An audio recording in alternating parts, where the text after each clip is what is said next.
Hello out there. Welcome, welcome everybody. Excuse me. To our kickoff. I'm a little congested today. I'm sorry. To our kickoff for our legendary character journey challenge. I'm really looking forward to this one. Anybody who has seen any of my presentations in the past knows I love characters. A little bit of a character myself, if you ask me. But characters are really the number one way that audiences interact with your work.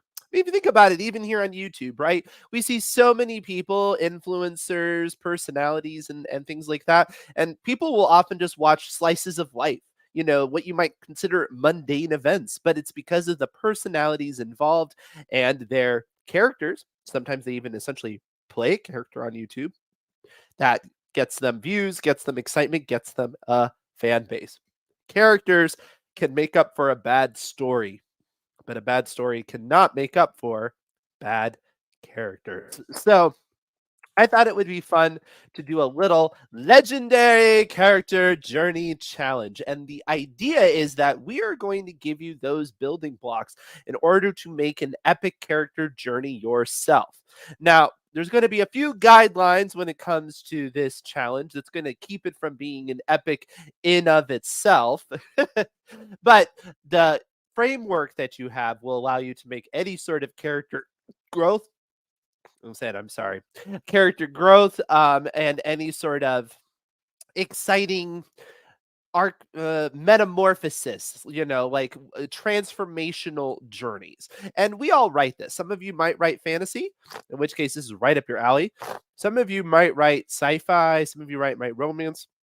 All of these different genres tend to have characters that have bold journeys. And the level of that is something we will discuss. How epic of a growth do we want? How do we do it? How do we demonstrate it? How do we make it resonate with the audience? All right, so we're going to discuss all of that throughout this challenge. So it's not only a challenge, it's also going to be a little learning experience here on YouTube as we travel through. We're going to give you the tools and the ability to do this yourself. So don't worry if you're like, wow, that sounds really imposing. It's not what I write at all.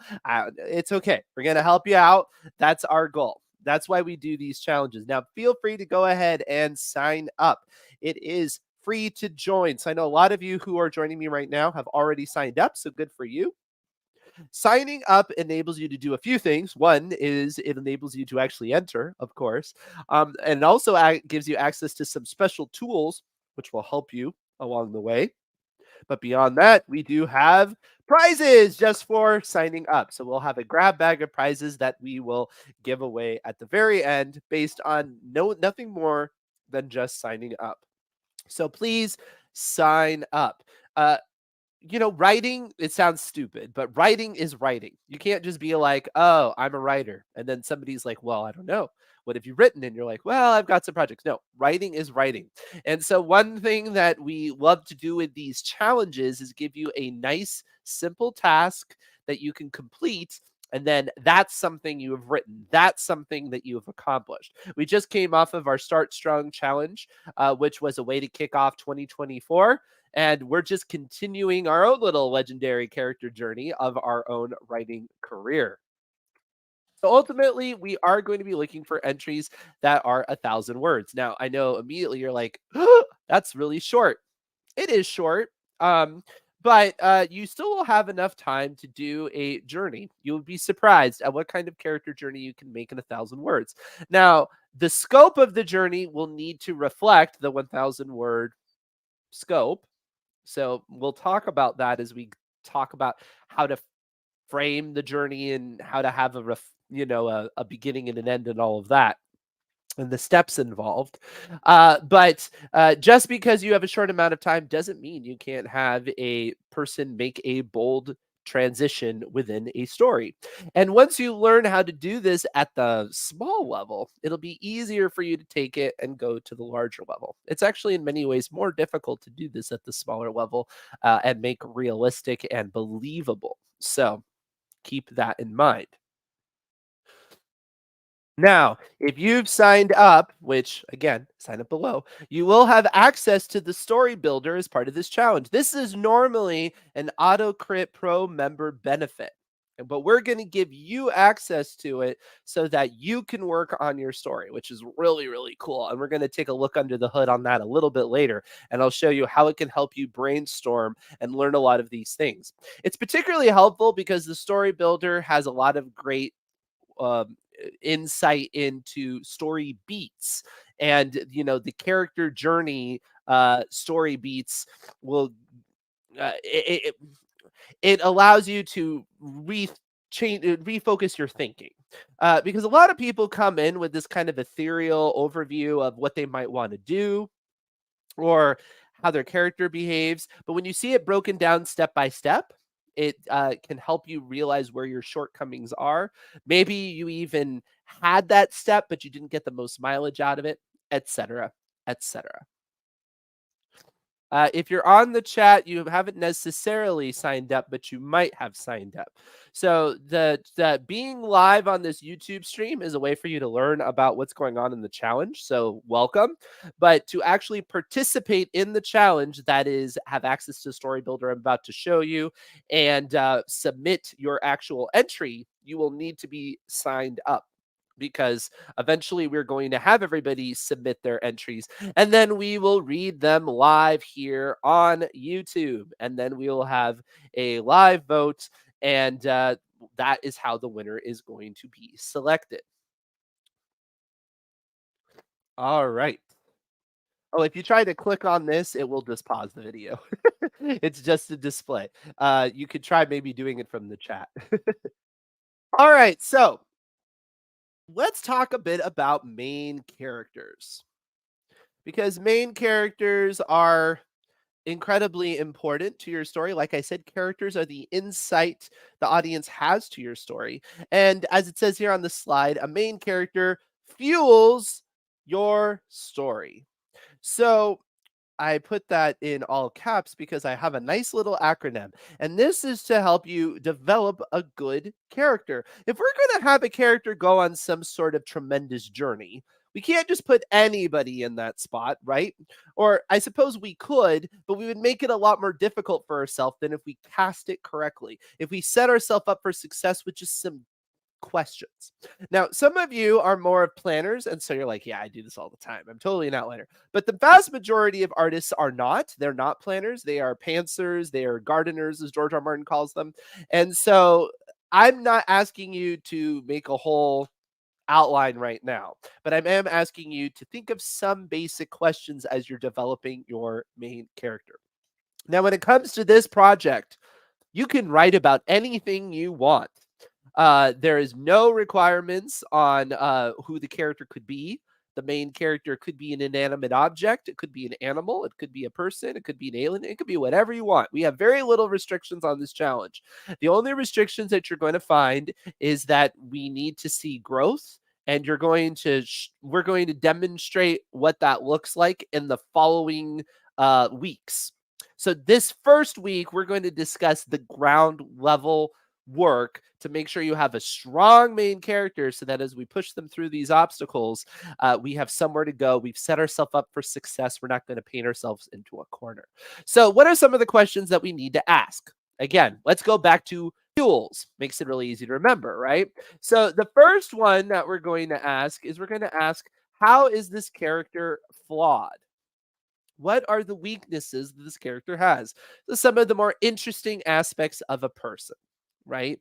They may not be very good at conversation. They may not be very good at doing their taxes. They may not be very strong. They may not have a lot of self discipline. Whatever it is, you should have a basic idea of some of the major flaws. Now, keep in mind, these flaws don't have to be fatal flaws, right? They don't have to be crippling, horrible things. They could just be things that the main character doesn't do well. All right, let's move on. The next thing that we need to have is unique qualities. What makes this character different from other characters? What makes them different from other people? Particularly, generally, it is going to be human, but it doesn't have to be. Like I said, could be an inanimate object, but even if you make it a car, what makes this car unique? How would I pick it out, in a lineup if I was doing an investigation or something like that? This is not positive or negative. This is just what makes them stand out.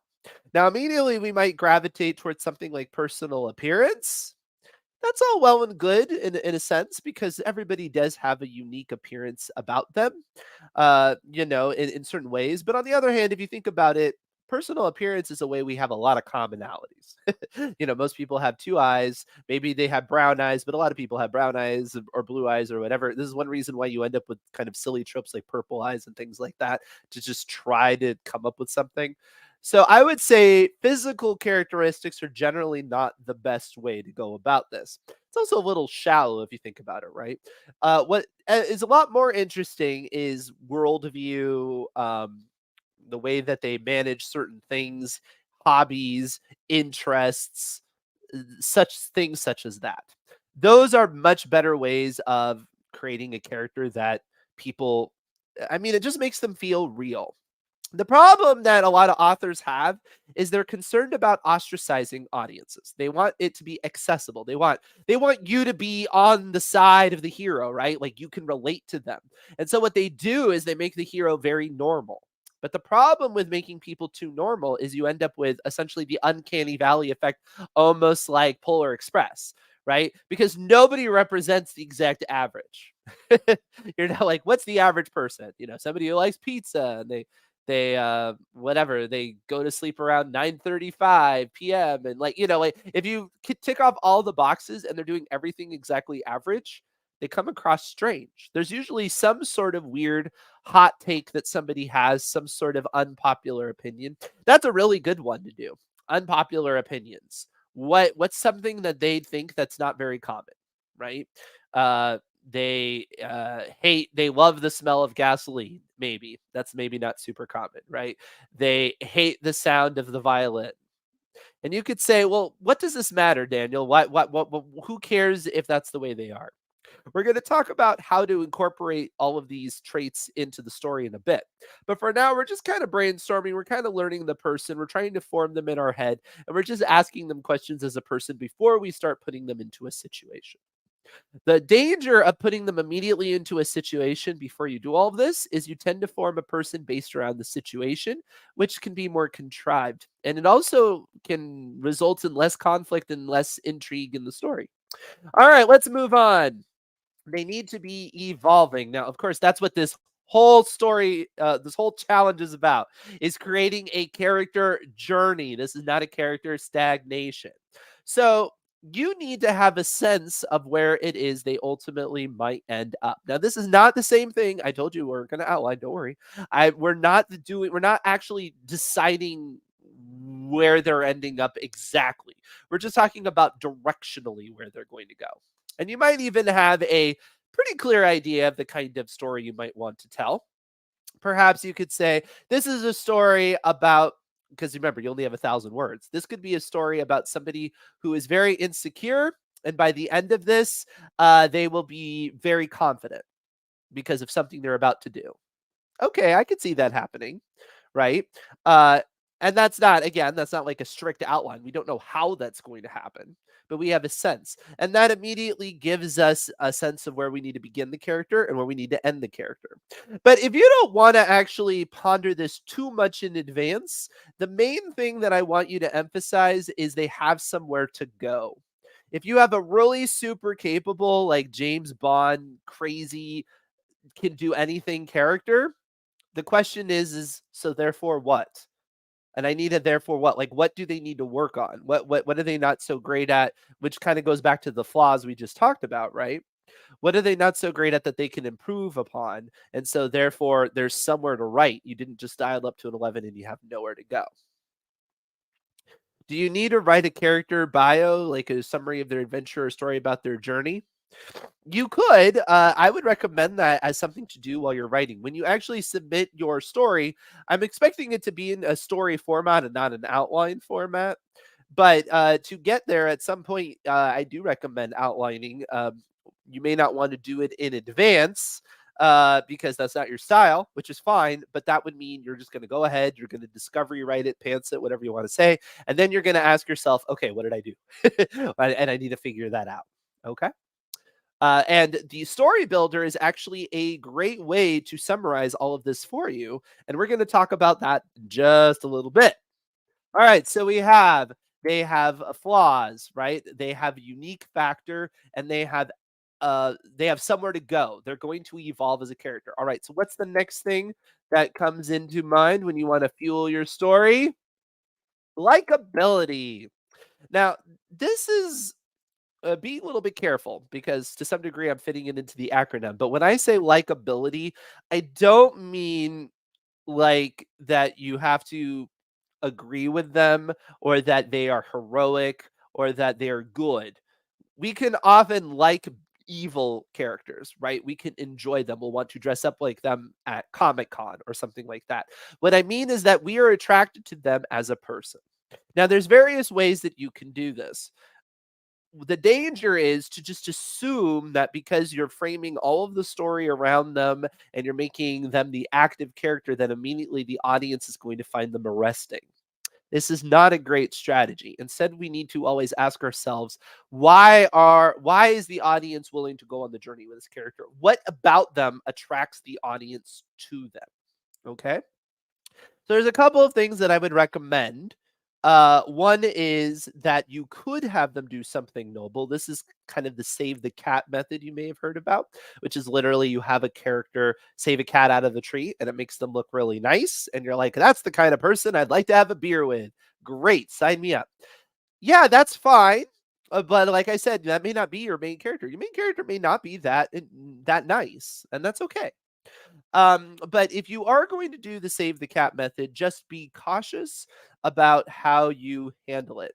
Obviously, saving a cat out of the tree is a little on the nose, and again, that's an archetype. I'm not saying that Blake Snyder was suggesting you actually do that, but think of more creative ways of showing it, and think of unique ways of showing it. So, something like somebody who's willing to stand up for the barista who's being yelled at by the mean customers, that tells us something about them. It tells us that not only do they notice and they have empathy for people, but they're willing to do something about it. And then that makes them fairly likable. So another thing you can do is you can make sure that your protagonist is very capable. And we'll talk about capabilities in just a little bit. But this is a way that we can draw attraction to them. You probably have seen on like America's Got Talent or something like that, people who do bananas exercises. They, juggle while balancing on a volleyball while whistling with crackers in their mouth or whatever. And you find them very interesting and you actually kind of like them and you don't know anything about them personally, but the fact they were able to fine tune a skill to that level makes them instantly interesting to you. And one of the reasons why is wish fulfillment. We wish that we were at the level that we could develop that level of skill, right? We wish that we were at that level where we could uh, be that good at something and it would be recognized by others, right? I mean, as writers, that's what you want, right? You want to not only put your work out there for other people to be like, wow, you really worked on this. You're like super good at this, right?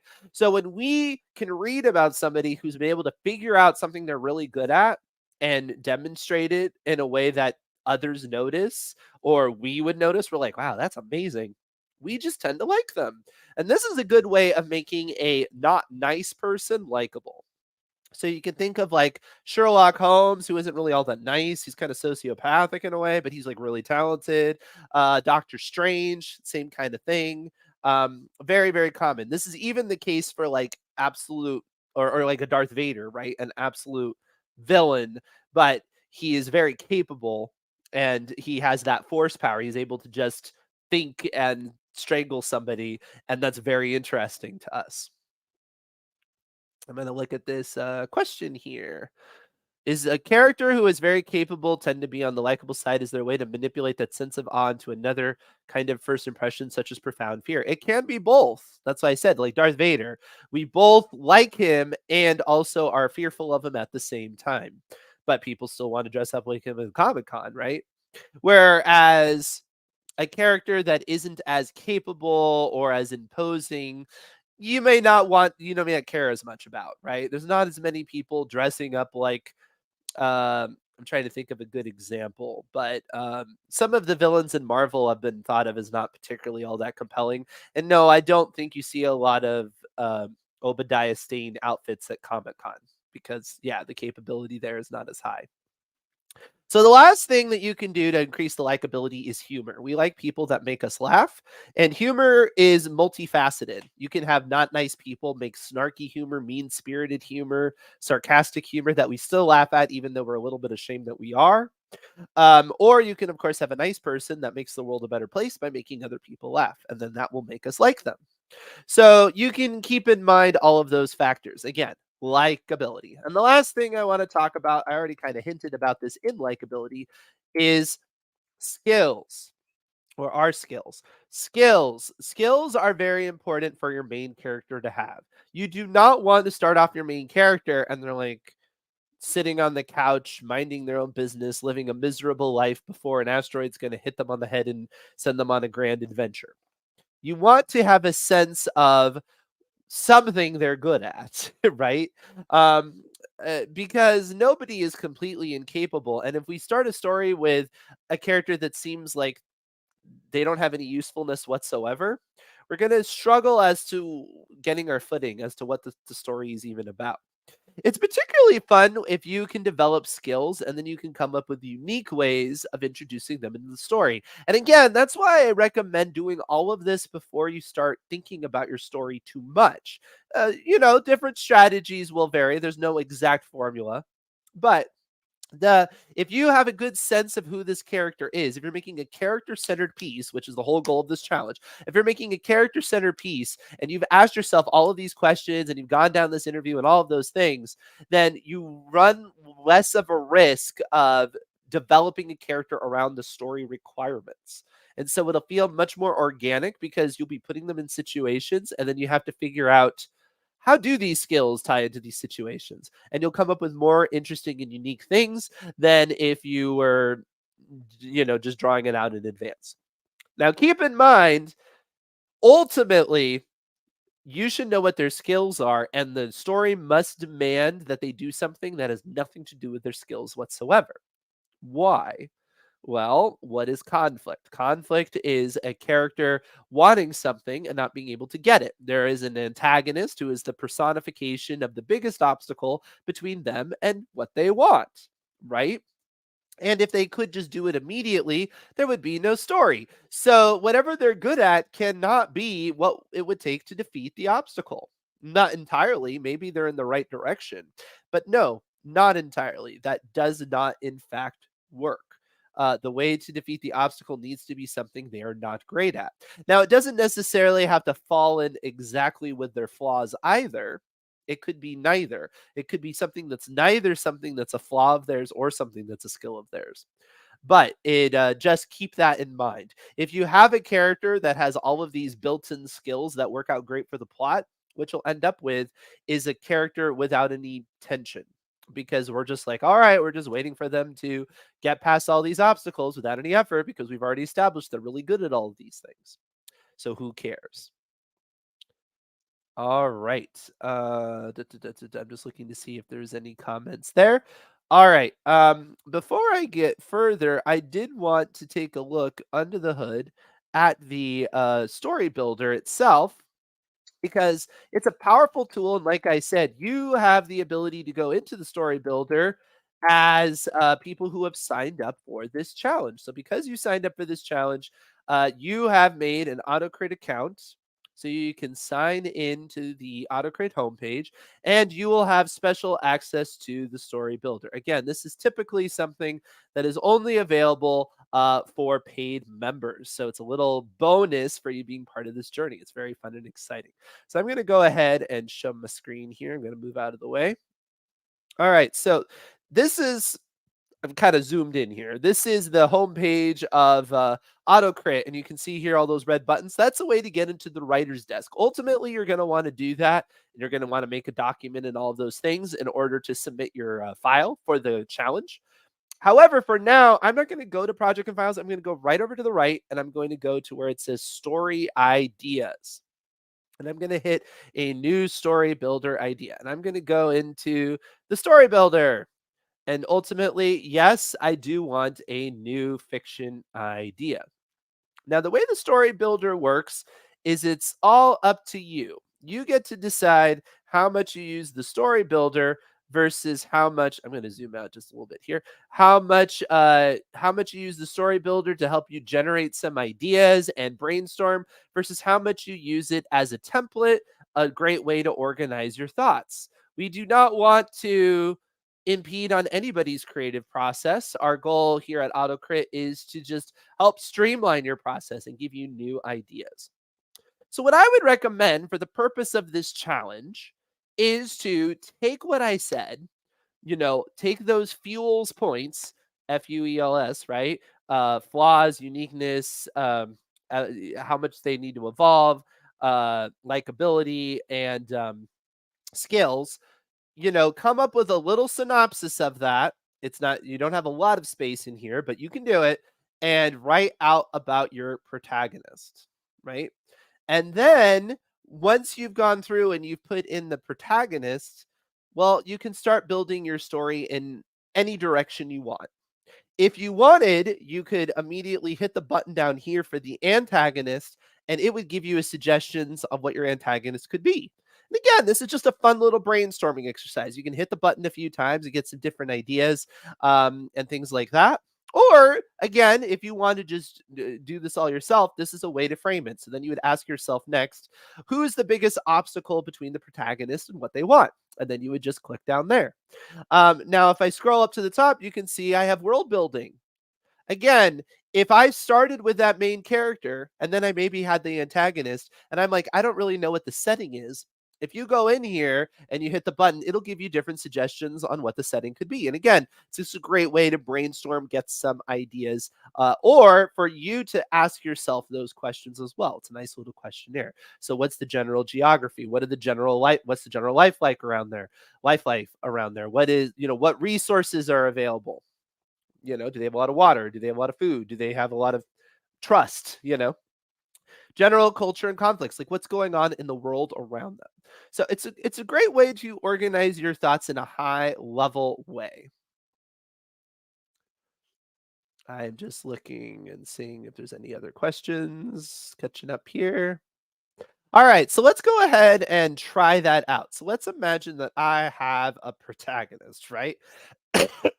And so let's say his name is Mark.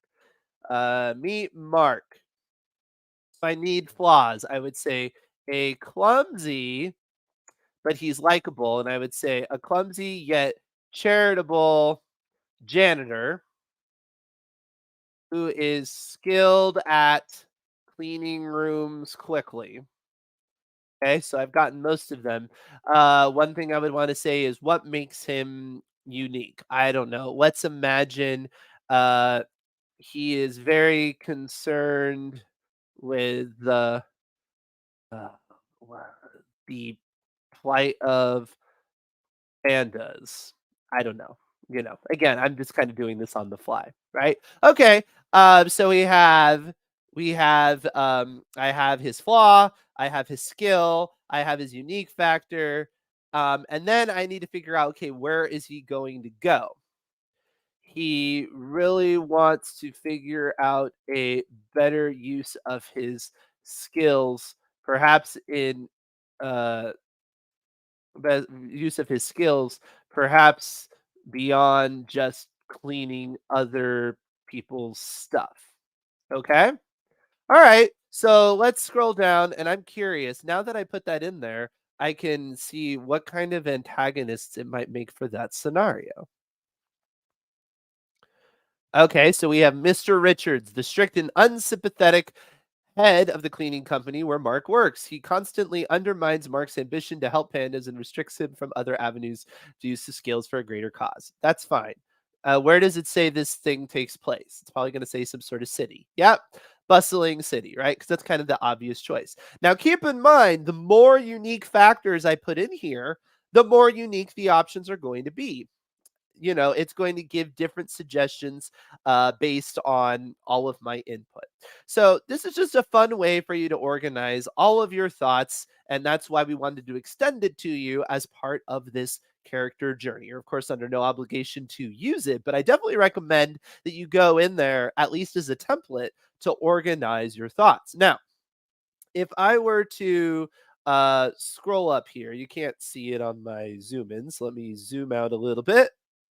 Yes. So you see at the very top, it says untitled idea. What you're ultimately going to want to do is save it as something, right? It will auto save, but save it as something because once you have built all of this out, you can take all of this right into the writer's desk with you.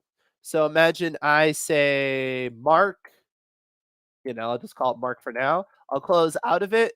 And now you can see Mark is one of my story builder ideas. I will use the little three dots and I will say, write this idea in a new file. You can see there, it's right there. So once I do that, now it's going to take me right into the writer's desk. And so you can write your whole story. Now you might be like, okay, that's all well and good, Daniel, but where did all those notes go? So you're going to go to inspiration and you're going to go to fiction story builder, and you can see all of those notes are right in here. And you're like, okay, that's great. I have them to consult with, but what do I do with them? Well, what I would suggest is to extract them into a note. So you can hit these little notes, and what it'll do is it will throw them onto our note board.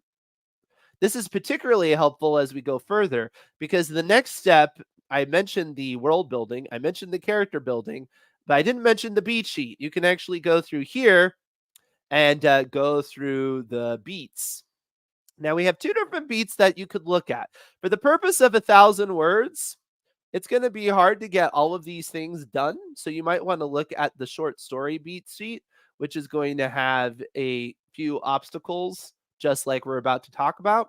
But if you wanted to plan a more grandiose story, the character centered beat sheet is ultimately going to be that grand journey. So if you wanted to just see, all right, what would happen if I really blitz this out? You can go through and you can look at all these beats. And again, just like those other options, I can hit buttons and I can get some ideas as to what happens. So what is going to be the call to adventure? What is going to happen? It says he overhears a conversation between two scientists and he decides that it's time to embark on on an adventure. Yeah. Okay, that makes sense. And again, it's going to base it around whatever you said. I gave it kind of a convoluted premise. It's going to do the best it can. If you give it a more straightforward premise, it would give you probably a more straightforward result, of course. But with those notes, let me go ahead and close out of this here. With these notes, you can see now they are on the side while I am writing. I have my little note boards here. If you ever need to find the note boards, it's that yellow icon at the top. Looks like a sticky note. And I have my little notes here, and I can just be typing here in the writer's desk. You'll also notice up here, word count. You want to keep an eye on that because, again, ultimately, you want to keep it to 1,000 words. So somebody was asking before, it's like, should I outline and stuff? Yeah, I recommend doing that. Use the story builder to outline it, right? If you want, or you can brainstorm with it, just start writing and use it to outline at the end. Again, all of these tools are at your disposal. You can do with them however you would like.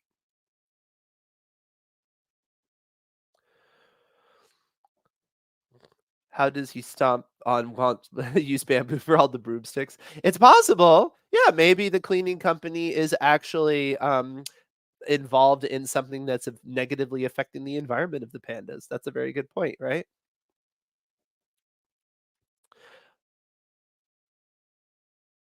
All right. And yes, like I said, you're under no obligation to use any of those processes as part of this challenge. However, you will need to submit your final draft inside the writing desk. Can't wait to pants this, delete 2,000 words, and cry for your dead darlings. Sure, that's fine. Now, ultimately in the story, what we're going to look for, we're going to look for two major elements. Okay? Because I want to care. Well, I guess I should say three. I want to know that the character changed from the beginning of the story to the end of the story. Now, that's pretty obvious. I think most of us know how to do that in that, like, we know that a story needs to have a purpose, and so therefore the character should be changed as a result of the story. But just in case that's not instinctive to you, yes, I should feel like the character has in fact changed. The level of change can be minor. It could be a change of opinion, or it could be something more major. Keep in mind, this is the legendary character journey. So I imagine a lot of people are going to go pretty big scope. And you have ability to do that even in 1,000 words. You can make some pretty major decisions happen or pretty major changes happen. Because you could kind of jump us to a part in a story where, as long as we have enough context, we could figure it out. Somebody was asking, of whether or not it uses AI. If you hit the generate a button, yes, it does use AI, but that would be the only situation where that would be the case. And it's also basing it again on all of your suggestions, right? But everything after generation gets destroyed. So it's for you to look at, consider if you want, or it goes away. And it is considered AI assisted. Getting ideas for brainstorming is not something that is considered AI generative, because you're not copying and pasting that into the form. And that's one reason why we're not going to do an actual outline, because then people could just AI it and then submit that, and that's what we'd be judging. And no, I really don't want to do that. I want it to be your work that we are actually looking at. Yes. As my own assistant Catherine said, our inspiration studio falls safely within the AI assisted category, since it will not actually rewrite any portion of your book story for you. Exactly. Uh, all confidential. Yes, we protect everybody's works. If you do share and submit your work, though, you are agreeing that we might broadcast it if it's one of the finalists here. However, even in that situation, we do it anonymously. We have no, we do not disclose who the winners are, unless they decide. Often they do in the chat because they're excited. They often tell the audience, but we do not publicly even announce that, because we never know. It could be that you're a writer, and it could be that you just do this for, you're just doing a little challenge for fun, and you're actually a successful writer and you don't want your word out there or whatever. You want to publish it later. That's all well and good. No problem.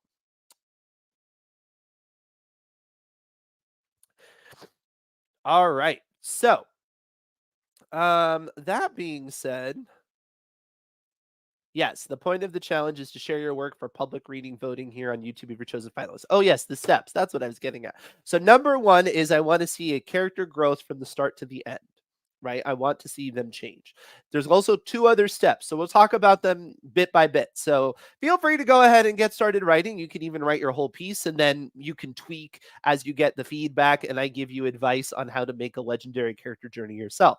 Next week, we're going to talk about first obstacles. Okay.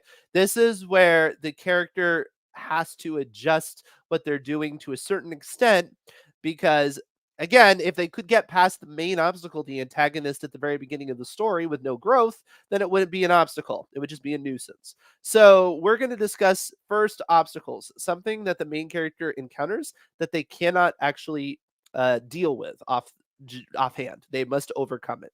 And then we'll talk about the final obstacle. This is the one that threatens to destroy their entire journey altogether. But from the help of the first obstacle, they do better. Now, the first obstacle, they could literally fail. There's nothing wrong with that. In fact, that's very common, that the first obstacle is a challenge and they lose, but they learn something by losing, right? Failure is growth. Just remember that. So they learn something from that first obstacle, and then they take it to the second one. That's very common. It's often called the try fail cycle, right? They try something, then they fail, and then they try something and they win. And so that would be the third thing, is that final obstacle. Okay. And that's the one that they will either overcome if it's a successful story, or they will lose if it's a tragedy. You do not have to make them win. The legendary character journey could be a cautionary tale. That is up to you. If you like to write really dark horror and it's people making terrible decisions and it gets worse and worse, that's fine. That's not going to preclude it from being in the finalists. We do not necessarily need a stand up and cheer moment. So it is up to you. But the final obstacle is where we have the concrete answer as to can the character in fact pull off what it is that they're trying to do. Okay. And we'll talk about all the different possible outcomes when we get to that session, which is in 2 weeks, because it's a little bit more complicated than just they win or they lose. I'll just say that. And so you might end up with some revisions as a result of these sessions. That's kind of the whole idea, is for you to go ahead and get started. And then as I give ideas on how to make a good first obstacle and then a good final obstacle, you might make some revisions so that by the time we get to the final submissions, you will have a solid piece that you are proud of no matter what happens, right? Because that's the goal of all of these challenges. Our goal is to help you level up as a writer and become better no matter what. All right. So the final thing I want to say is yes, it is 1,000 words, and the submissions are going to be due on February 25th at 11:59 p.m. Okay, so keep that in mind. So that final session, well, it's the final discussion session is the 20th. So we had this one. Next week we're going to talk about the first obstacle. 20th we'll talk about the final obstacle. 25th is when the whole thing is due. 27th is when we'll have the live read and we'll see who the finalists are and we'll have the winners. That's the way the whole thing works. So if you have any other questions, go ahead and throw them in the chat. We have so many great things going on here around AutoCrit. If you're an AutoCrit Pro member, you can join us tonight for Mystery Story Reading 5000. I know, right? It's so much fun. It's where I read bad books on Amazon and I give some critiques. And it's fun in kind of the spirit of watching campy movies, but it's also very enlightening because it tells you how why certain things are not successful. Like we can talk about it all we want. We can say, don't do this, don't do that. But when you actually see it being done, you're like, I get it. How do you submit for my comment? If you're talking about the final submissions, it will be through the writer's desk. Okay. And we will give you instructions on how to do that. It won't open up though until the 20th. So there's, so don't panic if you're like, I got it. And if you're somebody who writes really fast and you're all good and you got it all in your back pocket, that's fine. Just hold that thought. It'll be doing it on the 20th. How do you join AutoCrit? Well, I'm very glad to hear that. If you go to autocrit.com and you've already signed up for the challenge, then you already have a free account and then you could upgrade by just hitting the button at the top. We have a special offer right now that you can upgrade for $15. Other than that, we have some other offers, like we have our annual offer, and you can find that on our AutoCrit homepage. Yes, the three things I talked about is character growth, first obstacle, final obstacle. That is correct. There are not a lot of restrictions to this challenge. It is fairly straightforward, and the reason why is because we're going to get into the nitty-gritty on how to handle character growth, and there's multiple ways you could do that in multiple genres, and we don't want anybody to feel left out. Can the characters tell their story from the present even though the obstacles happened in the past? Well, I mean, I'm a little bit confused as to what you mean. Is it not just a past tense story? Certainly, your story can be told in past tense. If you're saying, do you want a framing device where the person is recounting something that happened? That's fine. I don't know if I would really suggest a framing device for a 1,000-word story because you just don't have many words in the first place. But I will never tell anybody not to do something because perhaps you have some brilliant idea and it's going to really land well. Framing devices can be highly effective. Tomorrow night at 6 p.m. for AutoCrypt Pro members, we have our horror club. And Gareth is going to be getting into the nitty gritty of violent scenes. We even have a content warning on that. So if you're squeamish like me, I won't be there. But for those of you who get into that sort of stuff, we have that for you at 6 p.m. Accountability Club we have every week at 11 a.m. and 10 p.m. Eastern on Mondays. It's a great way to kick off your week and to let everybody know what it is that you are working on. And somebody mentioned replays. Yeah, you can always watch replays of any of these live streams. They'll be available immediately on YouTube. And then Also for clubs, if you are an AutoCrit Pro member, most of our clubs are in fact uh, recorded as well. Horror Club is free for AutoCrit Pro members. That is correct. So if you just came in as part of this whole challenge and you're like, oh, I want to join you for some of that, feel free. Like I said, $15 to try out, and you'll be immediately get access to all of these events.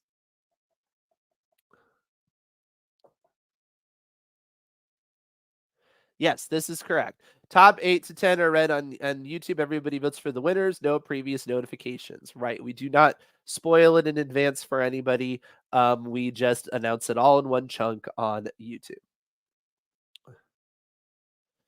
Scoot to visit the dentist. Well, that could be your own little legendary character journey. I wish you the best. I'm not a huge fan of who's a big fan of dentists. I guess dentists are. So I don't mean to mean mean to dentists. Most people aren't a huge fan of the dentist. All right. Well, thank you so much. I don't want to take any more of your time because I'm sure after all of this, you're excited to get started writing your own legendary character journey. So, yes, go ahead and be free. Somebody's asking preview the prizes. The prizes are going to primarily be free seats at all of our workshops and educational efforts, in which we have many of them. And so we will be giving out a fair amount of prizes for things like that, like the horror course, a fantasy course, a world building workshop, a characters mystical characters workshop, etc.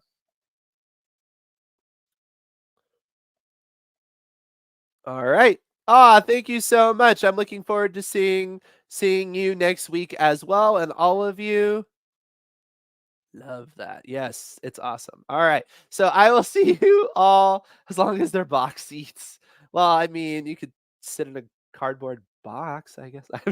Just kidding. Yeah. You always have the best seat in the house. What are you talking about? All right. So I will see you all later. Again, I want you to get off, get writing. That's why we do this, is to get you writing. So go ahead, get writing. I'm looking forward to seeing you all next week, and I'm certainly very excited about reading all of your legendary character journeys at the end of this month. We're just getting started. I'll see you next week to discuss the first obstacle. Bye, everybody. You have a